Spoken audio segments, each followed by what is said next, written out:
Ladies and gents, we have an incredible guest joining us today, Jim Byrkit. Many of you know him as the creative mind behind the storyboards and visual style that helped shape Pirates of the Caribbean, especially the action sequences in Dead Man's Chest and At World's End. He's also the writer and director of the mind-bending indie sci-fi film Coherence and a key contributor to the animated masterpiece Rango. So, how did you get involved in filmmaking? I know you've been a longtime collaborator with Gore Verbinski. How did that working relationship start as well? I met Gore right out of school. I went to Cal Arts and I was just obsessed. I wanted to get in filmmaking any way I could. And so I was a storyboard artist, or I wanted to be a storyboard artist. And he was one of the very first directors that I met when he was doing commercials. And he did like this famous campaign with the Budweiser frogs that was like Budweiser and these really visual commercials in the 90s. And he and I hit it off right away. He's a little older than me, but we were just kind of kindred spirits. And he was just so fun to work with, so smart. He was one of the directors that made me realize that there was a certain kind of commercial that was almost like an auteur film. They'd Right. hire these directors like David Fincher or Michael Bay or Spike Jones or Michel Gondry or Gore Verbinski because they were filmmakers. And the filmmaking aspect of it was so powerful and so strong. It didn't even occur to me that we were making a commercial because all we talked about was the elements, the lenses, the lighting, the composition, referencing all of our favorite classic movies and referencing the latest things that were being made at the time. And it really created a generation of amazing directors. It's not really that way anymore because the budgets are so much smaller for commercials, but it was a really lively time, and it got me even more convinced that I wanted to somehow be a part of that world. My second question is how did you get involved with the Pirates of the Caribbean franchise? Was it just through your friendship with Gore, or did you have any interest Yeah, no, beforehand? that I was the first person Gore hired when he got the job. I started directing commercials myself by that time, but he called me up and he's like, "You're not going to believe this. Jerry Bruckheimer wants to do $100 million version of Pirates of the Caribbean." And I was like, "I'm in." And so he and I went and scouted the Caribbean together with like just two other people from Disney.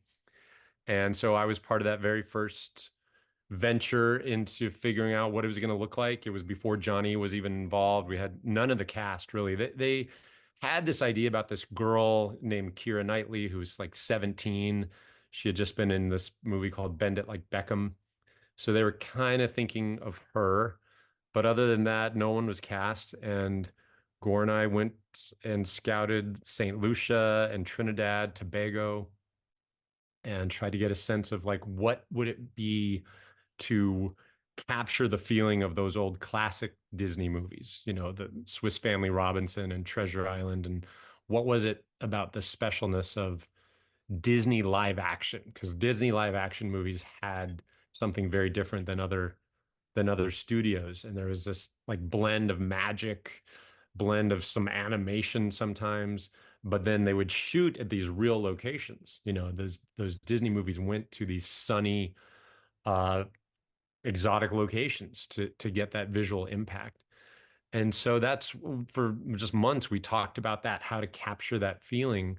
Because you got to remember when Pirates of the Caribbean came out 20 years ago, there weren't really comps. There were no other movies like that. There weren't like these big budget family 4 quadrant giant special effects extravaganzas. Now it's normal with the Marvel movies and the Star Wars movies, but it wasn't really a thing back then.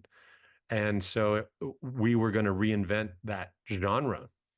And so there was a lot of drawing and talking about what is the magic of that movie, and it was just a joy to kind of come up with it. Yeah, I mean, I've the only franchise I can really think of that comes to mind that comes anywhere has any like overlap with Pirates of the Caribbean is like the Indiana Jones movies. But even those are Yeah. more geared towards like adult audiences rather than Yeah. much more family friendly stuff like Pirates. Yeah, those are in the zone for sure, that with the Steven Spielberg action movie, a period action movie. That's probably the closest, yeah. Yeah. Um, But that wasn't a normal genre. Those were kind of anomalies. right. Yeah, they're very unique films. I love those types of movies. I mean, that's why I gravitate to Pirates and Indy. Is just I love the adventure of it. But I've struggled with trying to find any other movie franchises like them. Yeah. Yeah, exactly. So my third question here is: the Pirates films are known for intricate plots and action sequences. What would you say was the approach for balancing complex storytelling with like action and humor? Well, you have to understand the first movie is very different than the next two movies. I only worked on the first trilogy with Gore Verbinski. The first movie was written and before we started making it, whereas the second two movies were not written when Right. we started making the movies. Disney just said, "Oh God, we made a bunch of money on the first one. Just start making sequels." And so, we started building sets and designing action scenes before the scripts were done. So that's kind of a backwards way to do it, but we were forced to do that because we were on a deadline and we were being, ordered to have it shot at a certain time. So I wouldn't recommend this, but we were coming up with the action scenes as separate entities, and then we would show them to the writers who would then write it into the story.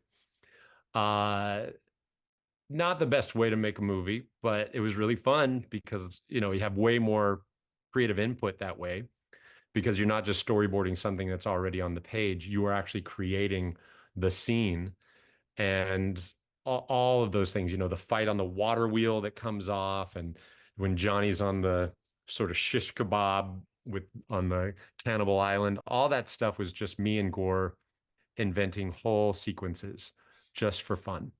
Yeah, I mean, I remember looking through your portfolio on your website and seeing a bunch of storyboards and stuff for all the like the water wheel one you brought up, and the maelstrom battle as well. For me personally, those are some of my favorite action sequences ever in any piece of media. They're just so Yeah. fun because I really do think the second and third movie. Yeah, obviously, you probably heard a lot of the criticisms over the years. I think they're brilliant. I think they're truly brilliant Oh, films. yeah, no, I think they're problematic in certain cases, but if you understand what we were up against and what we had to produce, I really love them. The other thing to remember about those action scenes is that they're almost all real. They're practical. Those are actual humans on a water wheel, and the water wheel is actually rolling. It's on wires, but it is rolling through the jungle of a Caribbean island where today that would all be done CGI. Right. They wouldn't do any of that. And even the ships and the Maelstrom scene, those are two real ships that are angled on gimbals in the real space. It's yes, it's against green screen, but the ships are real, and all of the actors that are swinging back and forth are real. The rain is real, the debris is real, the explosions, the smoke is all real. So they just don't do that anymore. All of that would be done with CGI characters. And I think there's something really special about the Pirates movie because it's the last time you're ever going to see big scale stunts and action, ridiculously big scale. You're going to see it done without CGI. Right. I remember seeing in the behind the scenes for Outworld's End, I remember seeing Gore. He was saying this will be like the last time we ever get to do anything like this. Yeah, Uh, we were aware of it at the time because it was so unprecedentedly huge, and there was a lot of pressure to just do it in the computer. But Gore thought that there was something you just couldn't capture. There's a chaos and there's a randomness to reality that just creates better shots and creates more emotional responses.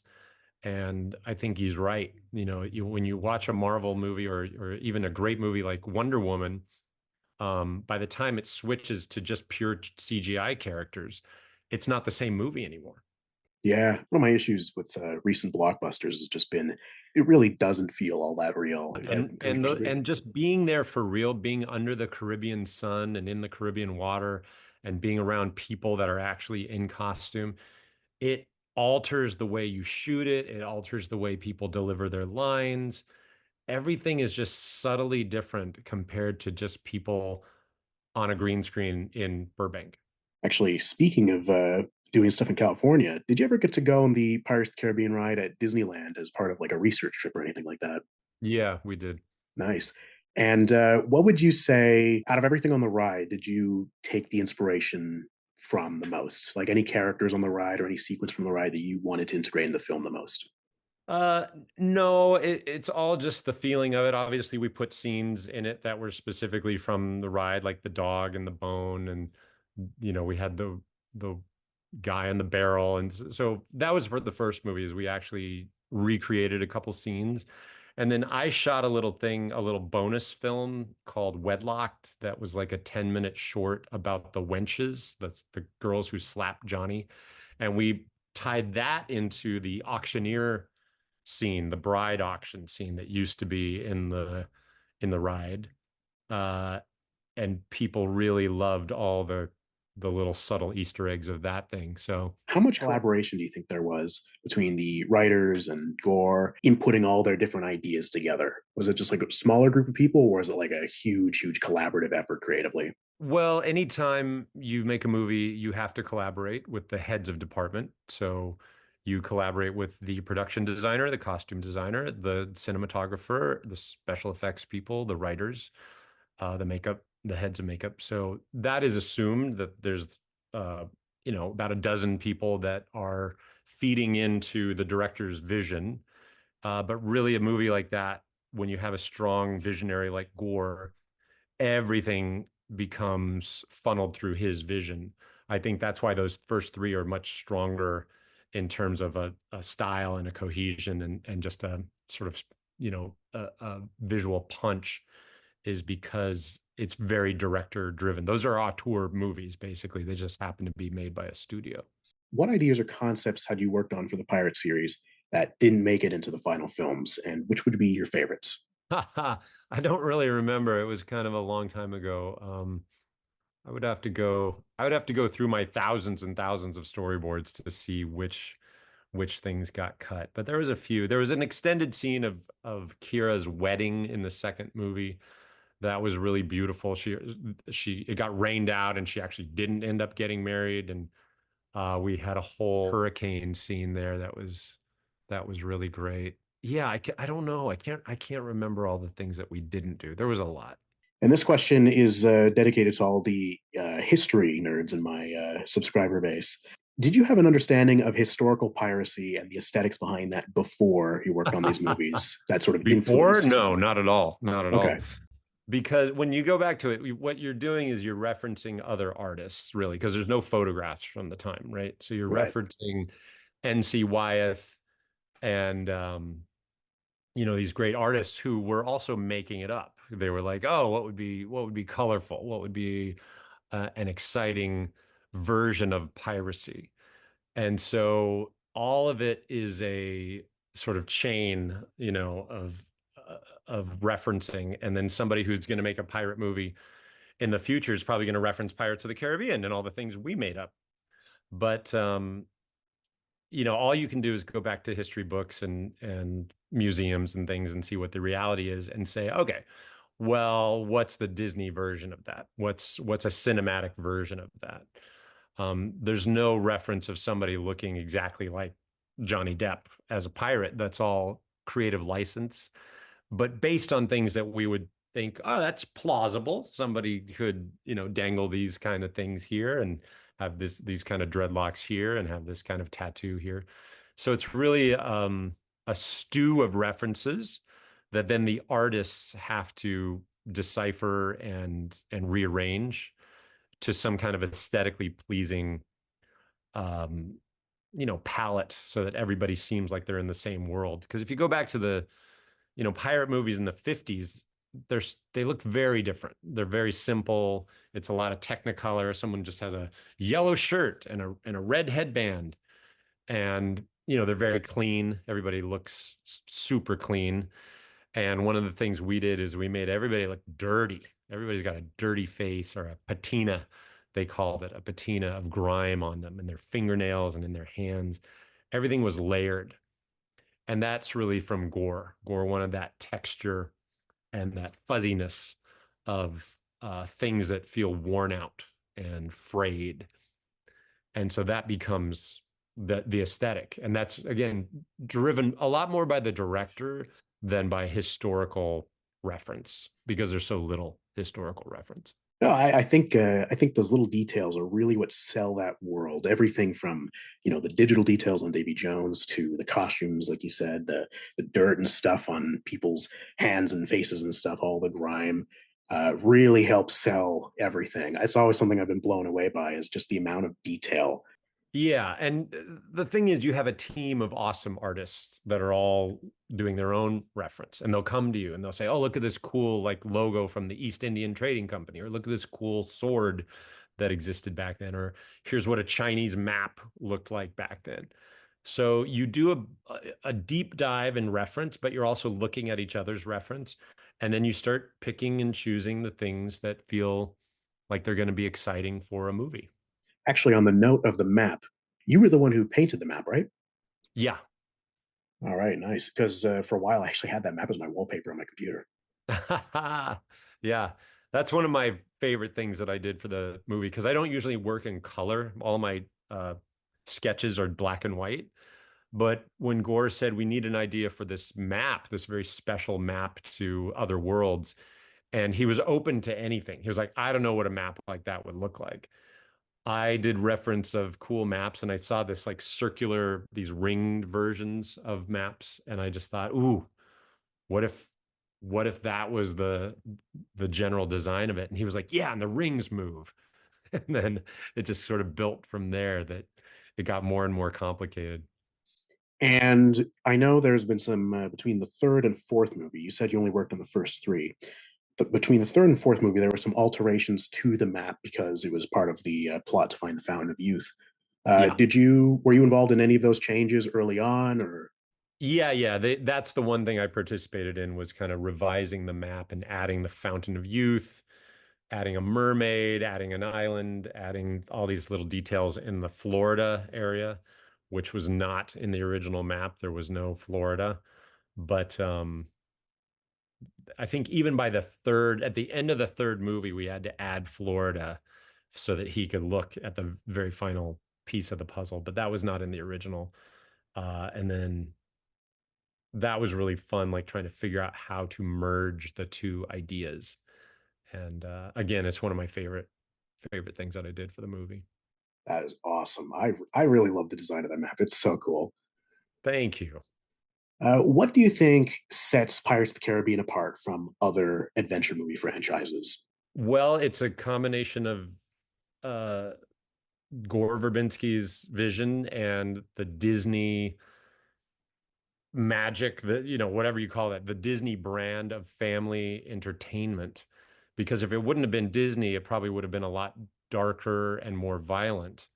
But because it was Disney, we were always trying to make it more fun rather than gross or violent or mean. So like on the first movie, when the scary pirates are revealed, I said to Gore, I said, I think that should be like a musical number, to have a sense of a Disney feeling, because there's so many great live action Disney movies that have music in them. And Gore's like, yeah, I love it, but it wouldn't be singing. It would be more like rhythmic, like they're scrubbing the ship and they're pulling ropes and stuff. And so you'd see these skeletons, and instead of it being horrific, it's musical, and it signals to everybody in the family like this is okay. I know it looks gross, but it's fun. You're going to enjoy it. You don't have to be scared by this. You can appreciate the design. You can appreciate the joy that went into making it as opposed to it being just horrific. I remember as a kid the scene where the curse is first revealed for the pirates.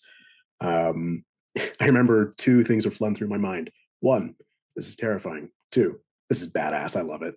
Yeah. And it's just a few seconds later that the music starts. And so hopefully subconsciously as a kid, you were getting a signal like, no, this is okay. This is still for you. My next question actually comes from a friend of mine. My buddy George asked, what did you work on that you're most proud of? Something that you consider to be underrated or underappreciated? And this goes for any piece of media you've worked on in general. Oh, well, I'm most proud of a movie I made called Coherence because that was just made in my living room and, just with some friends. But that ended up getting uh, somewhat attention around the world. So I can't really complain, but that's probably what I'm most proud of. I just recently completed another uh, show that was kind of homemade like Coherence, and it's called Shatterbelt. And I just finished that. I just released that a couple weeks ago, and that's on Amazon and Apple.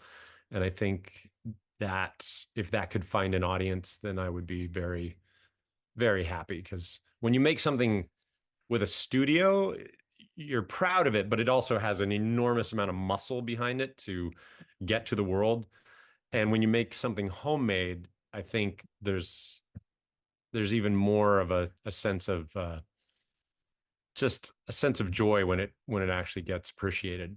I'm sure a lot of people in my audience will, really appreciate that. Hearing from someone who's worked on all these big movies is still just sort of making these like smaller projects and stuff without all the big studio money, just sort of doing it for fun, for the art. Yeah, I mean, that's where the joy is for me is kind of the balance is I have no problem working with big crews and big studios to make something that's going to get to the world, but I have to balance it with something that's very personal and close to my heart. And I just love movie making, and especially if I can get my friends together with a camera and make some magic happen, that's there's no better joy. And if it can get to the world, that's just a bonus. My next question is from my friend the Jolly Chap. He was wondering why the designs for the Dutchman crew in Dead Man's Chest had more typical sea life designs rather than more like horrifying creatures like anglerfish or anything sort of creepy from the deep sea. Well, that's a complex question because originally there was no design at all for those. They in the script it was just written that they were going to be zombie pirates.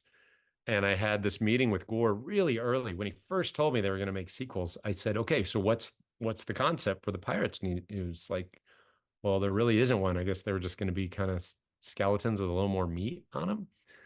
And I said, "No, like it's got to be something cool, cooler than that." And so we started talking about it, and he said, "Well, they are underwater. They live underwater basically."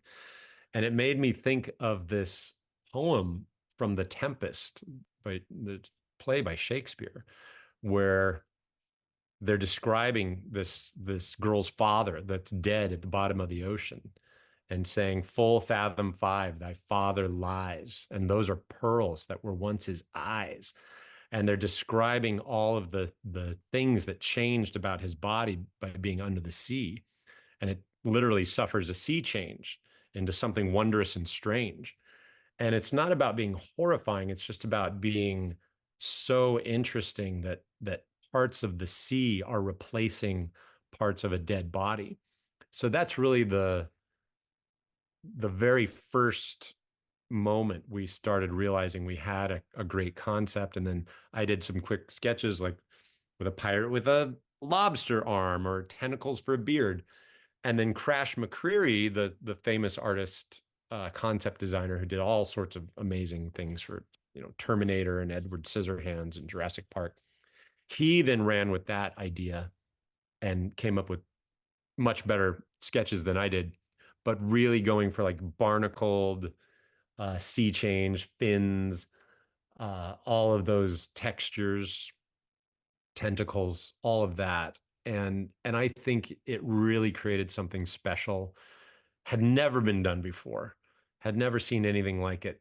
So realized, so detailed, so beautifully lit by industrial light and magic.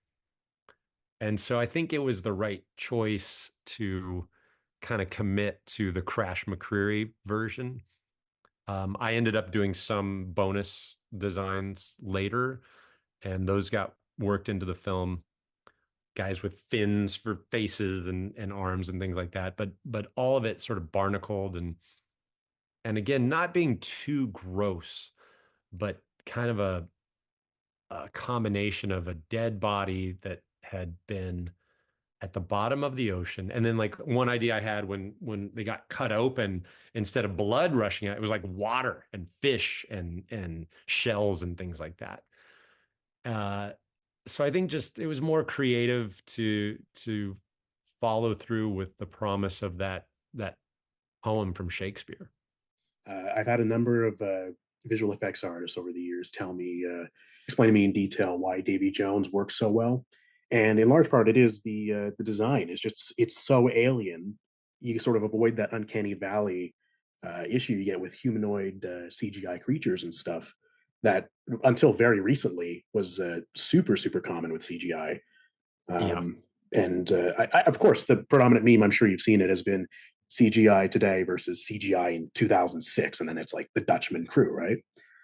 right. Um, and it just sort of shows like, God, these effects hold up so well. Oh, Um, that's nice. Yeah, it was unprecedented at the time, and people thought that it was actually Bill Nye's face, but it's not. Every pixel is created. We used his face as a reference, but none of Bill Nye's face actually made it into the final shot. it's crazy. Yeah, I remember seeing in some behind the scenes footage they had like little bits of paint and stuff around his eyes and mouth. I'm sure that was just to like if everything were to go sort of awry, sort of cut that That out, was right? the original idea, was that we would save that, but eventually we did not use any of that. It was just for reference. None of those pixels lasted to the final shot. So with Rango, how did you approach the design for that film? Since with Pirates, you got real world inspiration, other artists and stuff. With Rango, it is very much an original look, an original world. So how did you sort of approach that? Well, that was very early on. Gore had me and Crash and three or four other of his favorite artists just sketch and just draw a bunch of different characters until we could kind of, he would pick the ones that he thought were standing out from those and felt like they were a world. And once you kind of figure out what Gore was instinctively drawn to, you could then tailor your drawings toward that. And so I did the first sketch of Rango that became Rango pretty early on, that with the super thin neck and the kind of Hawaiian shirt and his big belly and his super thin arms.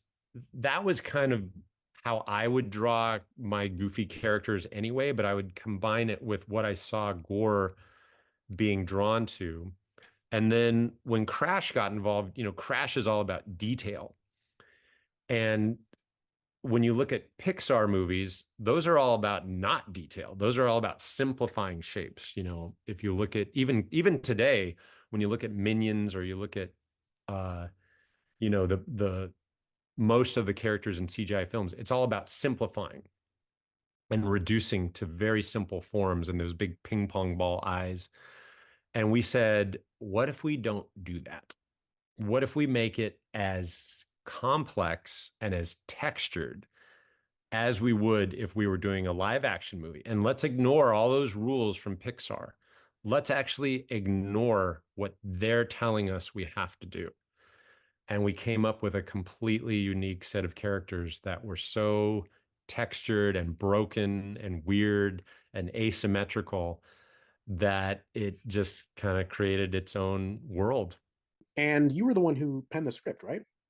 Or at least penned the story. Well, I helped Gore write the story, and then John Logan came in and he really helped us kind of shape it into a screenplay. But yeah, Gore and I were every day for a year and a half coming up with new lines of dialogue and trying to pound it into an epic western that had enough weirdness to satisfy our our darker impulses, but keep it family friendly at the same time, sneaking a lot of very inappropriate things in, because we thought that animated movies don't necessarily only have to be for little kids, and that was really the big swing we were taking. Yeah, I remember when I watched Rango for the first time. It was actually very recently too. It sort of slept under the radar for a bit for me, and then I watched. I'm like, oh my god, how have I never seen this before? Yeah, And yeah, I remember just thinking, oh my god, this is an animated movie made for me. It's yeah, just that's good. so adult with its humor, but also got this like childish slapstick craziness to it, and I think it's a lot of fun. That Um, was the goal. In Japan, they don't really think of animated movies as kid movies. It's just another genre like anything, action, science fiction, animated, rom-com, uh, for adults as much as any other type of movie. Yeah, for sure. And I mean, I really appreciate that we actually got that film because these days it seems that it's sort of like before, where animated films are still very much made for families, mostly for kids, right? But it's fun to have Yeah, something to break it up. yeah, for the most part. Well, it's expanding a little bit, just a little bit, We're getting there. I think Spider Verse and stuff like that sort of show how things are changing a bit. right? Yeah. And having worked on both live action and animation, what lessons have you taken away from one medium that might apply to another? To apply to another, it's all about storytelling, of course. Today, you don't even have to think of animated movies as being a separate genre. It's not like when there were the Disney animated films and they were completely separate from other films. Today, you just make a movie. You just make a movie the best way you can. And if it's animated, it's animated. And if it's live action, it's live action. But everything is blurred so much. There's really no such thing anymore as just like an animation director or an animation writer. Uh, Everybody is just making good storytelling, hopefully. And uh, the more it blurs, the better. How has your creative process evolved over the years, especially after collaborating on like big, high profile projects and stuff? Well, once you have all of that experience, you can't help but sort of apply it towards problem solving. You know that certain things are going to be harder than other things. For me, I really started loving giving actors a lot more leeway after I did Coherence, and that went so well. I really wanted to do more of that kind of thing where I allow the actors to participate and come up with lines and improvise. It's very different than how most things are done, where the writer is really in control of everything, and the actors are expected to say exactly what the writer writes. I got really excited when I saw how much the actors could contribute and make Coherence just completely come alive, because it was probably 95% improvised. It was guided by me, and I would give them notes and things, but they were really bringing a lot of their own creativity to it. And I think that's something I would want to carry with me no matter what size of project I do. What advice would you give to new filmmakers, new writers in creating immersive worlds like in Pirates or in Rango? Where would you advise them to take their stories, and how would you advise them to approach their storytelling? If someone was asking me for general advice, it's simply, tell a story in a way that you can reduce it down to a great campfire story. You have to be able to tell it verbally to a group of people that are hooked from the first 5 seconds and follow everything you say to the very end, so that the last sentence you say is just as important and just as compelling as everything else you've said in your campfire story. If you can imagine a great campfire story, if you've ever heard someone tell one about, the hitchhiker on the road or whatever, uh, a master storyteller has you in the palm of their hand the whole time. So if you can master that, then you can translate that into a script. But I see so many people who think that the script is going to solve storytelling problems just because of that it's a screenplay. But the truth is, if it doesn't survive as a campfire story, that is a big red flag that you might not be ready to write your screenplay. That is very good advice. That is very, very good advice. It's hard to do it because a lot of people don't want to say it out loud, or they don't want to go through the process of testing it on friends. But that is the first thing. That's literally the first thing I do is I sit some friends down and verbally tell them the story and say, What do you think? Is that interesting? Right. And you can see it in their face when you're losing them, or if they're really with you. You get that instant feedback of whether your story is strong or not. Right. Yeah. My advice I always give to my friends when they're working on, say, YouTube videos, or even just people in my professional line of work, if they're doing short films or anything like that, I always tell them to be their own harshest critic and not get too engrossed in their own stuff. But I think yours is, I think, a bit more encompassing to if you're trying to make something that is going to speak to people. Just actually speak to people about this stuff, bring up the ideas, bounce ideas and stuff off people. Very good advice. I really recommend it. It will blow your mind how easy it is to solve problems, how easy it is to see what's not working, how easy it is to see what is working, because you're getting immediate feedback from the faces of people right in front of you. Are there any other genres or types of stories that you're eager to explore in the future? Musicals would be great. Yeah. I think that's a goal of mine, is to do Yeah, something based. But yeah, in the meantime, I think science fiction and kind of the brain twisters, the brain benders, the mind benders, existential reality benders that I did in Coherence is really sort of the sweet spot. Um, I'd love to do more Shatterbelt episodes that kind of go into weirder places. But yeah, anything that has to do with something that hasn't been seen before is interesting to me. for sure. That's awesome. You mentioned you want to do sci-fi, and I actually remember in on your website there's I think a storyboard or a piece of concept art for Tomorrowland. Is that tied to the Brad Bird production, or was that its own separate thing at some point? No, I pitched that before that version. I came into Disney and I said, "Hey, I have an idea for Tomorrowland. I know it's not on your radar, but I think that should be a movie, and I think it should star George Clooney, and I think it should have this protagonist who's like a young Midwest girl, but they're not love interests. He's like a mentor character." And I pitched that movie to them, and a few years later, a version came out with all those elements. I was like, okay, great. I guess they liked my idea. That's crazy. Because I remember seeing the art you created was striking, and it really hammered home the sort of the idea of Tomorrowland I always had as a child whenever I visited the Disney parks.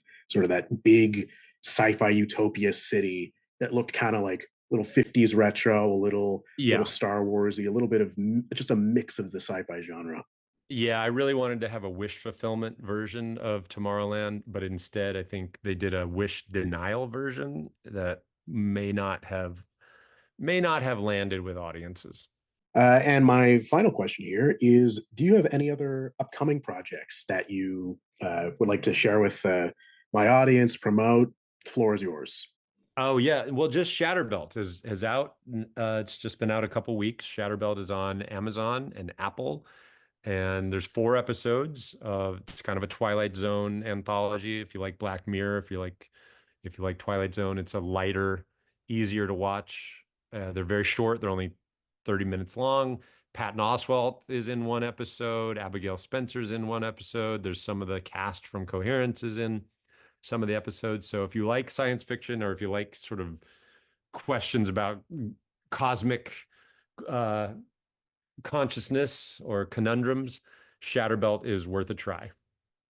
Perfect. Yeah, I'll be sure to leave any links for trailers and stuff and all that in the description of this video, so that my Yeah, that'd audience be can go great. check Or it out. shatterbelt.com if you want to watch a trailer to it or see some of the reviews. Yeah, for sure. I'll link it. I hope you all enjoyed this in-depth conversation as much as I did. It's not every day you get to hear from someone who helped shape the childhood of millions and continues to make incredible films to this day. If you find his insights as inspiring as I did, be sure to check out his YouTube channel. He has tons of great videos to help aspiring filmmakers hone their craft, and some behind-the-scenes insights for a bunch of films he's worked on. I'll leave a link in the description. Thank you, Jim, for joining us, and thank you for watching. Be sure to like, subscribe, and join my Patreon page for early access to my videos. Thank you all for watching, and I hope you all have a great day.